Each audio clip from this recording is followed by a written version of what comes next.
ഭൂഗർഭ മത്സ്യം പത്തനംതിട്ടയിലും പൈപ്പിൽ നിന്ന് കുടിവെള്ളത്തിനൊപ്പം വന്നത് അപൂർവ മത്സ്യം. വെട്ടൂരിലുള്ള ക്ഷേത്രക്കിണറ്റിൽ നിന്ന് ശേഖരിച്ച പൈപ്പ് വെള്ളത്തിലാണ് ഭൂഗർഭ മത്സ്യത്തെ ലഭിച്ചത്. ആയിരവില്ലൻ ക്ഷേത്രക്കിണറ്റിൽ നിന്ന് പാചകപ്പുരയിലേക്ക് ശേഖരിച്ച പൈപ്പ് വെള്ളത്തിലൂടെയാണ് കഴിഞ്ഞ ദിവസം അപൂർവ മത്സ്യം പുറം ലോകത്ത് എത്തിയത്.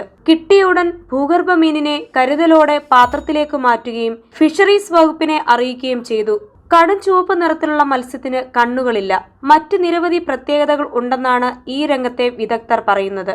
ശുദ്ധജലത്തിൽ മാത്രമേ ജീവിക്കാൻ കഴിയൂ. ഭൂമിയുടെ ഉള്ളറകളിലാണ് വാസം. കുറഞ്ഞ വായുവിലും ജീവിക്കാൻ കഴിയും എന്നിങ്ങനെ ഒരുപാട് പ്രത്യേകതയുള്ള മത്സ്യമാണിത്. കിണറുകളുടെയും മറ്റും ഏറ്റവും അടിത്തട്ടിലാണ് ഇവയെ കാണുന്നത്. ഒരു കിണറിന്റെ അടിത്തട്ടിൽ നിന്ന് മറ്റൊരു കിണറിന്റെ അടിത്തട്ടിലേക്കാണ് ഇവ പോകാറുള്ളതെന്ന് ഫിഷറീസ് ഉദ്യോഗസ്ഥർ പറയുന്നു. അക്വേറിയത്തിൽ വളരുന്ന മീനുകൾക്ക് നൽകുന്ന ഭക്ഷണങ്ങൾ ഇത്തരം മത്സ്യങ്ങൾക്ക് കൊടുക്കാൻ പാടില്ലാത്തതിനാൽ 4 ദിവസമായി ഒന്നും നൽകിയിട്ടില്ലെന്നും ഇതുവരെ മത്സ്യത്തിന് കുഴപ്പമൊന്നുമില്ലെന്നും ആയിരവില്ലൻ ക്ഷേത്ര ഭാരവാഹികൾ പറഞ്ഞു.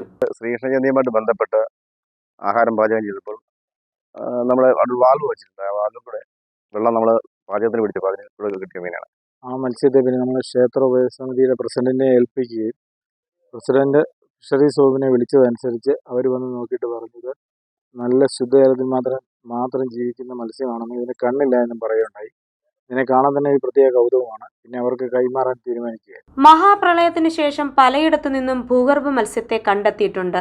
2018 നവംബറിൽ പെരിങ്ങരയിൽ നിന്നും 2019 ചെങ്ങന്നൂര് സമീപം ഇടനാട്ടിലും 2020 21 തിരുവണ്ടൂരിൽ കിണർ വെള്ളത്തിനൊപ്പം ഈ അപൂർവ മത്സ്യത്തെ ലഭിച്ചിരുന്നു.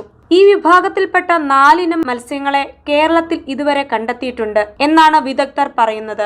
പൈപ്പ് വെള്ളത്തിനൊപ്പം വന്ന അപൂർവ ഇനം മത്സ്യത്തെ കണ്ടതിന്റെ കൗതുകത്തിലാണ് വെട്ടൂർ നിവാസികൾ. ഭൂഗർഭ മത്സ്യത്തെ പറ്റിയുള്ള പഠനത്തിന് തയ്യാറെടുക്കുകയാണ് ശാസ്ത്രലോകം. ജനശബ്ദം ന്യൂസ്, പത്തനംതിട്ട.